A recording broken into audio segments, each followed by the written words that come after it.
This is going to be a super chill industry. Okay, Steven's got a juicy one. Let's go. I've experienced for the first time that a client wasn't completing their payments, reached out several times, and I got ignored. How do you handle these things? So it's so interesting. There's every situation when this happens to anyone, there's so many different layers, and it's so different. Hi, Steven, I see your face. So like when I say this to the world, all of you listening here, watching the replay, like what else can you do?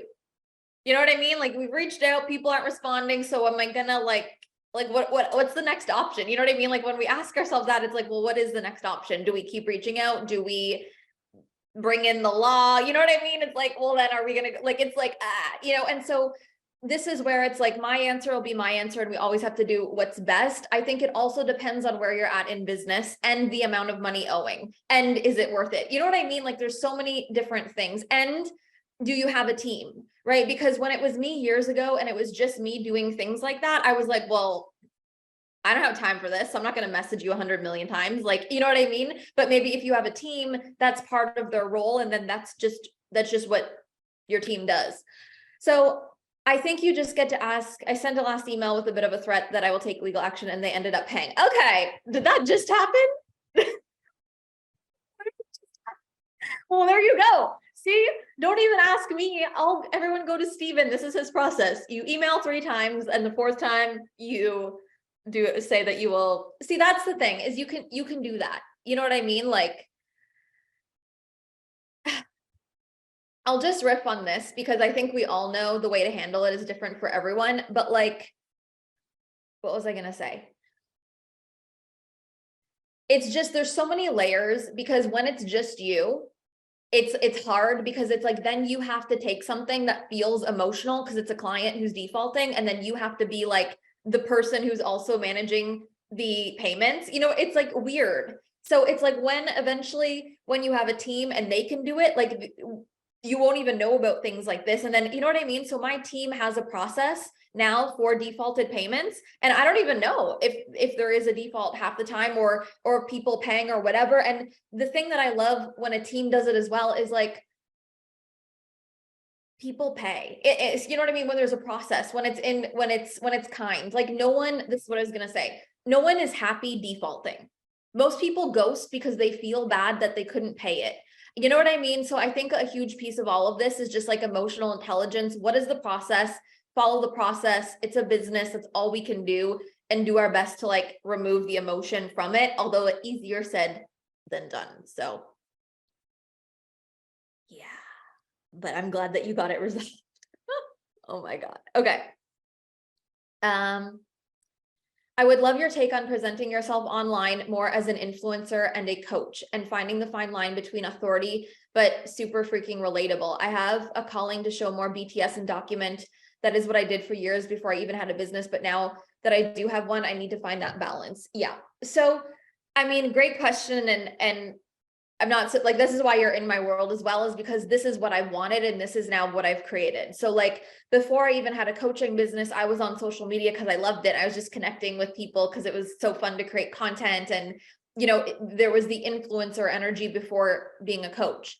What I found is a few different things. Like one, for me, in terms of business, I really wanted to make sure that I had built the authority for who I am as a coach before I dabbled too much back into like just kind of like fluffy BTS and documenting stuff. Because I was like, well, business is priority, and I really want to make that a thing. And so I really made sure like that was set in stone, that like if someone new was to find me, they would know right away I'm a coach, and whatever it is that I do. And like my offers, my brand, my coaching brand was so solid. When I had that, and that feeling looks different for everyone.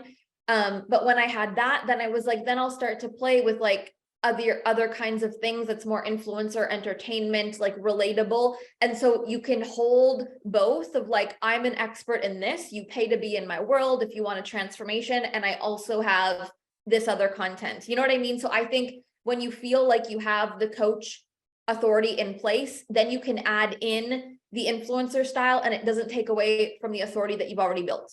That's basically it. And also I think, you know, you know social media, you know how to build a brand, you know how to build authority. And I think because of that, you know then how to create influencer content that's still influencer content, but it's almost like it has a little bit more of like authority mixed in, if that makes sense. You know what I mean? It's like I'm an influencer or whatever you want to call it, but you can't just DM me and ask me for advice because I've got boundaries. You know what I mean? It's still like that strong kind of energy. So yeah, that's really what it is. And I think like it's a really fun place to play in, because I think when you have the desire to create something a little bit more entertainment, influencer, whatever, it just adds to your coaching business, because more people will find you from the influencer or whatever content first. It will add to, in my experience, like the creativity with my offers and my coaching business comes from, you know what I mean? So I think you've just got to trust yourself. And there's a lot of people who haven't really found a way to do it yet, but I think like, you know what you're doing. So I would like fully go in on both. That's so exciting. Okay.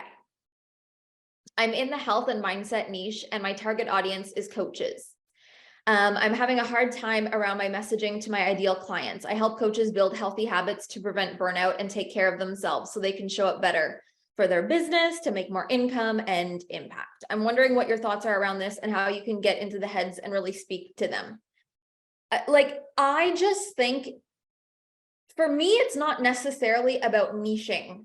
Like, that never was a thing for me. Like, I had my fitness bio in my Instagram after I stopped selling fitness. Like, and like, it's like a niche doesn't really matter, but what matters, and this is your question, is getting specific. And so what I mean by getting specific is like speaking to coaches, speaking about situations that coaches would face that you can solve, like that you solve that problem. So it's like you can say something like, if you're a coach and you know you love what you do and you sell positivity, and your coaching business is based off of energy, but you're feeling burnt out every day and every night, like that's going to speak to a coach who's feeling that, who's like, oh my God, yes, that's me.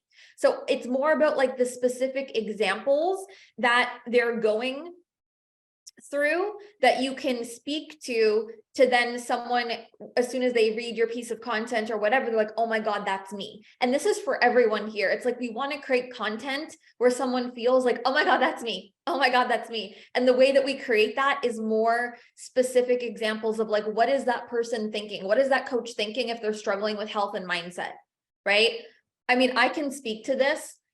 If you're speaking to coaches are most likely highly like entrepreneurial people, right? You're speaking to a highly motivated person. If everyone here is probably similar, right? And so when someone is highly motivated for their coaching business, they might put all their time and energy into business, but then fall on the back burner when it comes to health.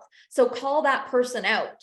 Say like, you are killing business, you are an amazing coach, but this is not going to grow if you don't keep putting yourself first. You know, I would literally use language like that to really get people to be motivated to invest in health and mindset. So that's what I would say to that.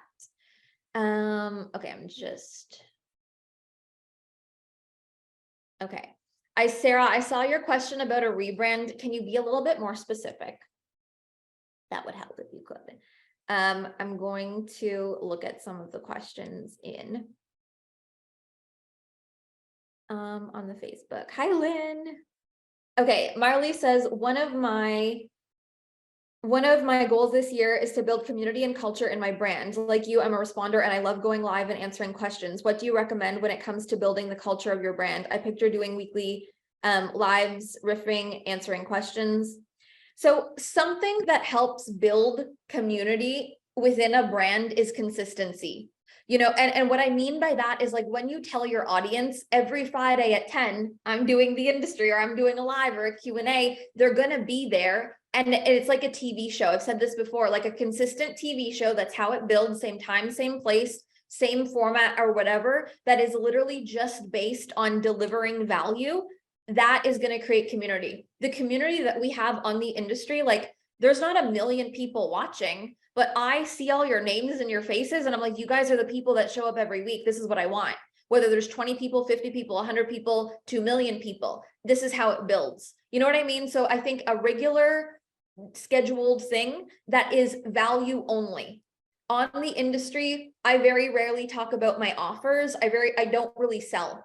And so I think having a piece of live content where you're just giving value and you're not selling is such a good way to build community and brand. Okay. Okay. How can you improve your relationships and connections with others with content? You know, it's interesting when I think about content, like feed content, I think about entertainment and value. But when I think about video and I think about something like an interactive Instagram story, like the question stickers, that is connection.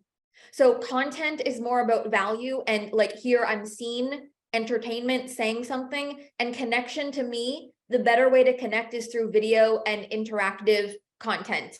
And I don't really consider feed content interactive. Like how many times do you like interact really with an Instagram post? You just like it. You don't sit there and comment all day, but you will come on a live or you will post a question in an IG sticker. You know what I mean? So I would add more interactive stuff within your social media.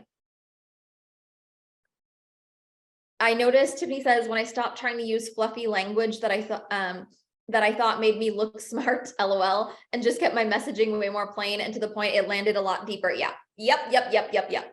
Like I remember at the beginning, and I'm like, I would think so hard for captions. Like I would spend a whole day on one caption of like, it needs to sound so good.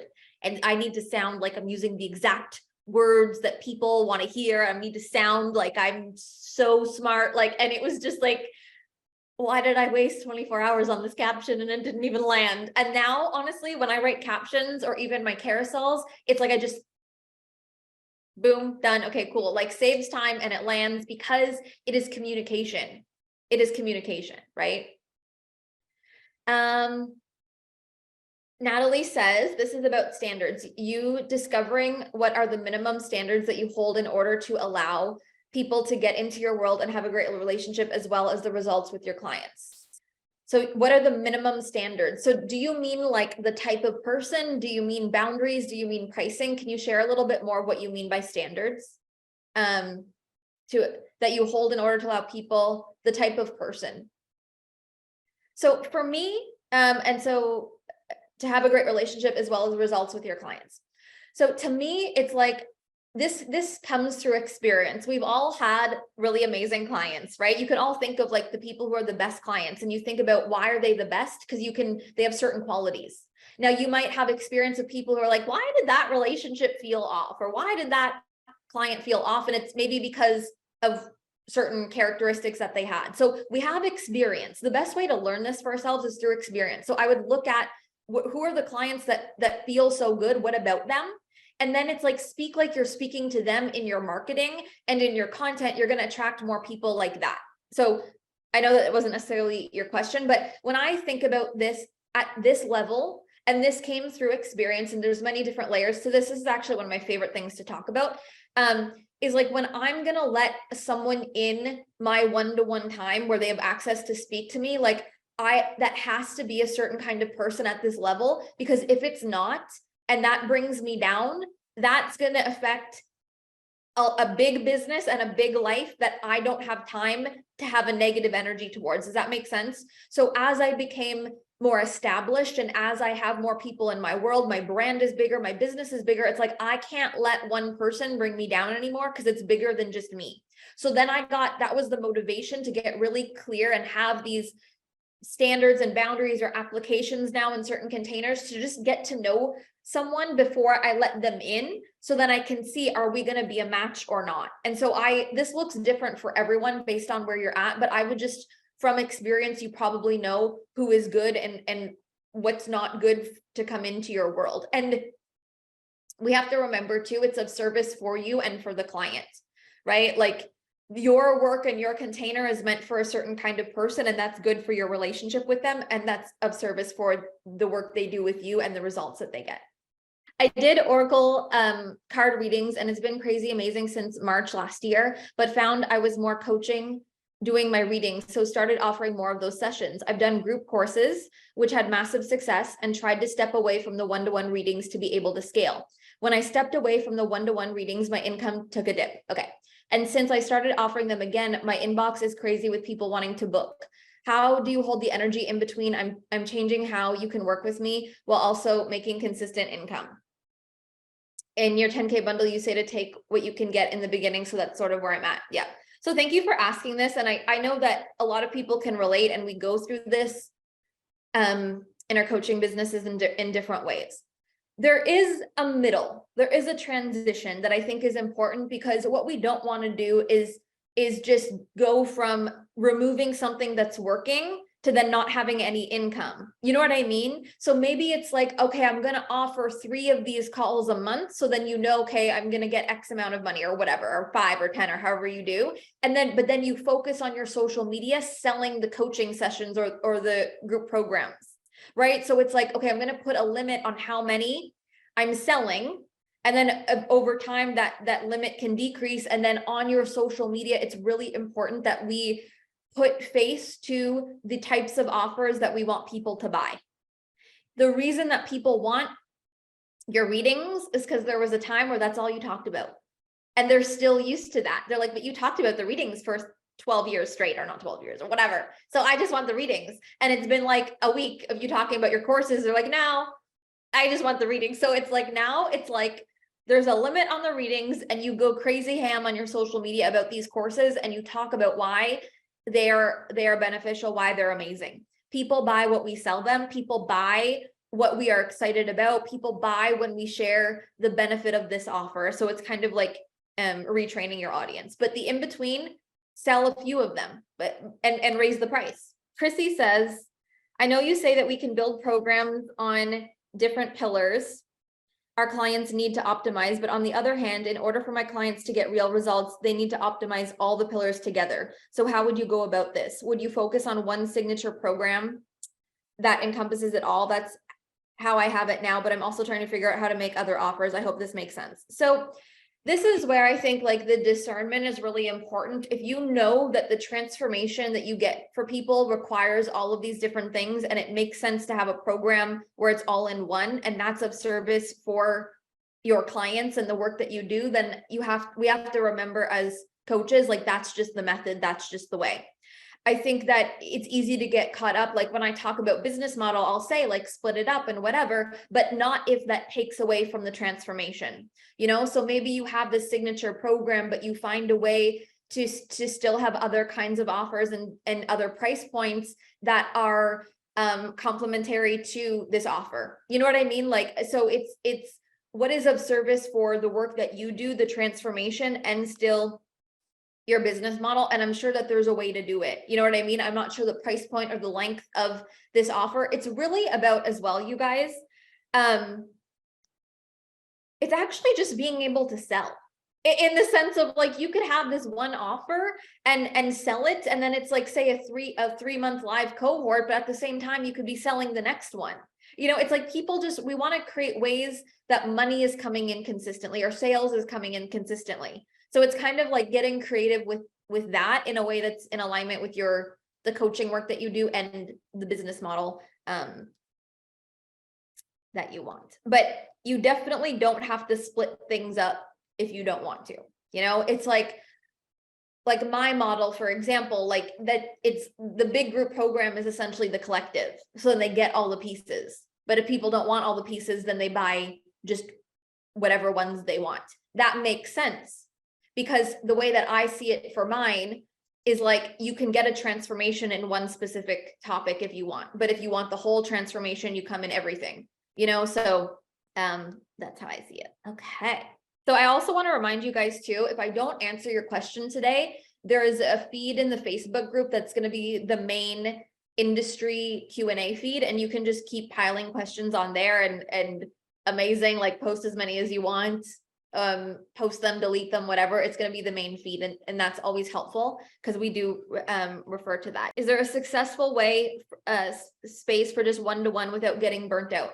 So this is what I'll say to this is the actual answer to this is everyone's version of success is different. So if you love one-to-one and you're like, I want a coaching business where I'm doing one-to-one work and you make, $1 million a year or like $500,000 or whatever it is, like, what is your version of success? If your version of success is I have 7 private clients and that's just what it is, amazing, right? Like it just depends what you actually want. And so what do you want? What do you want? What do you want? Okay. How do you align your actions with your goals? I don't know. I just do the thing. Consistency.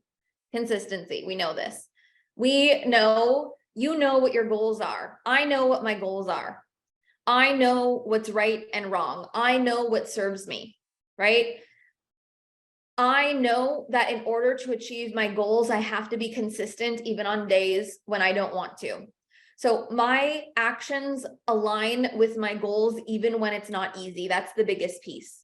I have built the habit of consistency in not just business, but in health and fitness, in everything. And that honestly has been the biggest thing for my entire life. Like, I remember, I don't know if anyone's been on their own fitness journey. Like I have not always been active. As a kid, I like failed gym class. Like I have like that, I'm not naturally active. And so when I wanted to transform my body and build a relationship with fitness, I remember it was so hard to be like, to just go work out. Like that moment of like, I'm going to work out. And then you sit and you think about it. Like, I don't know if anyone has gone through this themselves, is like, oh my God, like thinking about, oh, I have to work out tomorrow because I said I was gonna, like, I don't want to, like, that was so hard. It's just building the habit. That was the hardest part. And then I built the habit and it's like, you'll never go back. And then I learned it's like, it's better to just stay consistent than only work out when you feel good. It's like, I love being consistent. It has literally changed my life. Thinking about the workout is harder than actually doing it. Truly. Okay. I'm launching a mastermind for the first time. I'm excited, but I do hear my little ego trying to keep me safe. What has been your biggest learnings from hosting a mastermind? So masterminds are the hardest thing in the entire world. And this is why they're so powerful. Like leading a mastermind is challenging, but the first step of being able to lead a mastermind is being able to sell it. So why does selling a mastermind feel challenging or feel different than selling something else? It's because as soon as one person signs up, it's like, well, shit, someone else needs to, or this is going to get awkward real quick. Like, it's like, there's pressure. It's a different kind of like, it's like, oh my God, it's a mastermind. It's a different experience. It's like high level. It like, oh my God, there needs to be at least three. What if there's not? What if we get in our head about all these things. And that's why it is uncomfortable. But a mastermind is about leadership. Selling a mastermind and leading a mastermind is about leadership. And that's where like the ego is going to scream and say all the things, but we have to remember, like, why am I doing this? So masterminds to me have always felt like this is about the right people, not as many people as possible. This is about, there's a standard, there's an energy. It has always felt to me like an extra in my coaching business. So there cannot be lack. So if only 1 or 2 or whatever people sign up, it's like, but it's about the right people and it's an extra, so really leading like with leadership and selling it, you can't get in your head of like how many people. You've got to lead with like, I'm creating a mastermind for a reason. I believe in this. Like I'm going to show up for it every day, no matter what, you know what I mean? Like it's just that. And most people honestly do not have the personal power to sell a mastermind. So you have to remember that even just selling one and following through with selling one is beyond what most people can do, because most people will be like, I'm afraid and I can't, because what if blah, blah, blah. And I say it in general right now is like, if you can't sell a mastermind, you shouldn't be able to lead one. You know what I mean? Like if you can't show up and face humility to sell one, you're going to have a hard time leading it. You need so much just personal power. So I don't say this to like scare anyone, but like masterminds are my favorite thing in the world. They're one of my most favorite spaces. They're the most transformational. They're my favorite thing to lead. And it's because leading them and selling them has been the greatest portal to like my own personal development. So you'll be so proud of yourself for just doing your first mastermind and all of this. And I'm so excited for you, but just remember, it's not easy, but you're doing it because you know it's a big expansion for you and the people who come in. So Lynn has been meditating daily for a decade. Life changing. This is amazing. Does inspiration have a role in your biz life? Do you ever feel uninspired? What do you do to get inspired? So yes, inspiration absolutely has a role in my business, in my biz life. Like I'm inspired by life. I'm inspired by conversations like this. I'm inspired by entertainment, social media, celebrities. Like I'm inspired by pop culture. I'm inspired by music. I'm inspired by all different kinds of things. Do I have moments and days and seasons where I feel uninspired? Absolutely. And what I've learned is I don't try and force an idea. I don't try and force something. It's like, I had a conversation actually with one of my clients, Demi, in my mastermind, and I was saying, do you know the feeling? Who here knows the feeling when you know there's an idea, you know there's something coming through, you have that, but you don't know what it is. It's like, oh, there's something right there, but you just like, what is it? It's like, oh, I know a masterclass is coming through. I can feel it, but what is it? I don't know. I know a program is coming through, but what is it? I don't know. That's like the best / worst feeling in the world, because it's like, oh, I'm bubbling with something, but I don't know what it is. And I want to know what it is. I get that a lot. In those moments, I surrender. I don't try and push or force or find a thing. What I actually probably need, and what most of us probably need in those times, is space. Go do something unrelated to trying to find that answer. Go do something unrelated to business. Go for a walk, go for a drive, go do this or that, whatever. And it will come through, but I never force it. I'm just kind of like, I have the energy of like, something's going to come through and I trust that something will come through. That's all I can do in these moments. Or I ask the right people. Now, what do I mean by ask the right people? I will say to my team, do you have any ideas? Or maybe I'll message my mentor and be like, ooh, like I have an idea, but I don't know what it is. Like I ask the people that I value their opinions. And that can create a conversation that maybe like the idea or the thing with like the right people come together in their minds, like, oh, that's the thing, but not attached.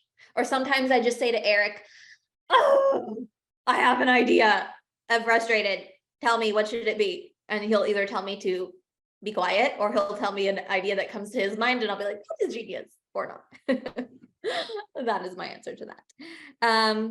Ooh, good question. Did you invest in both private mentorship and mastermind for yourself? If so, which did you prefer as a client and why? Lynn, I feel like we have like, something in the universe is like we're synced or something, because something I've been thinking about literally like today and yesterday is at the beginning of my journey being a client, when I the first thing I invested in with my mentor was private coaching. And at that time, the private coaching package was only private coaching. It did not include programs. It did not include other things. It did not include masterminds or anything. It was just one-to-one calls. So at that time, I invested in one-to-one, and then I was like, oh, you're selling all these programs. Well, I want to be in them. Oh, you're selling a mastermind. Well, I want to be in them. So at the beginning, when other things weren't included, I bought everything. I bought the one-to-one, and on top of the one-to-one, I bought everything, because my mindset was like, I do not want to miss one conversation. That was my mindset. And I think some people might think that's extreme, but for me, I was like, nope, I want to be in every conversation that my mentor has. I do not want to miss one coaching moment. She's having other powerful conversations. I need to hear them. Like it was like that. And so that was amazing. And I loved that. So I was in private and masterminds at the same time. It is so hard for me to choose, like, which did you prefer as a client? I really loved being in both. But when you're in both private mentorship and a mastermind with the same mentor, it's a certain situation, because when you have access to them one-to-one, you're going to bring certain things only to the one-to-one container. And then you're going to bring certain things to the mastermind. So this happens. It's like, you might bring more personal things or more, whatever it may be that you want just a specific answer to the one-to-one container, but you might bring more like conversations or celebrations or whatever to the mastermind. And so that's just interesting. And so I love having one-to-one access. It's just the way that I've always worked, is like, I just want a direct answer. I just want a direct conversation, but I really love to listen to mastermind conversations. I am like the person who just listens and doesn't even talk in a mastermind. I love that. Listening to conversations in a mastermind, listening to another coach in a mastermind, just the world opens up and we become better communicators ourselves. So I love them for different reasons. And I've loved always being in both. And I chose, even if I had to pay, to be in both. So I know that doesn't really say one or the other. They just have different purposes. But hopefully me kind of explaining the differences can help. You know what I mean? Like I even have clients now who are private clients, and my private coaching doesn't include masterminds, but certain private clients chose to be in a mastermind and one-to-one at the same time, because it's like, it's a different experience. So you don't have to do that, but if it feels beneficial, that's amazing. Different energies. Okay. Sarah says the bigger question is starting over, coming back into this world as something completely new. Just riff on launching, starting new biz, new coaching style, new coaching material, and stepping into the premium that my background, experience, and results hold. Underlying question, knowing it's right regardless of how the world or previous clients respond. These are all things I'm moving on quickly with the collective branding website, upcoming mastermind. I do have current clients, a mastermind, contracts for working in other coaches, businesses, teaching, etc. Moving into my channeling, ascension of clients, business, lives, cellular. This is what I love, love, love. Past multiple six-figure earner as a holistic coach. I shut it all down when I had sepsis and then lost my dad. It feels like I'm starting from scratch. It feels like, even though I have over 15 years of experience. Okay. So this is what I will say to you, and this is what I believe. When we know that it's time to go in a different direction, go in that different direction. It feels messy. It feels like starting over. Everything is new. Everything is changing. There's a lot of transition. There's a lot of ups and downs. It just feels like a hot mess because there's things to clean up. There's things to change. But when it is so strong to go in a different direction, you've got to do that. It's just, I believe that we are coaches, but we're creators.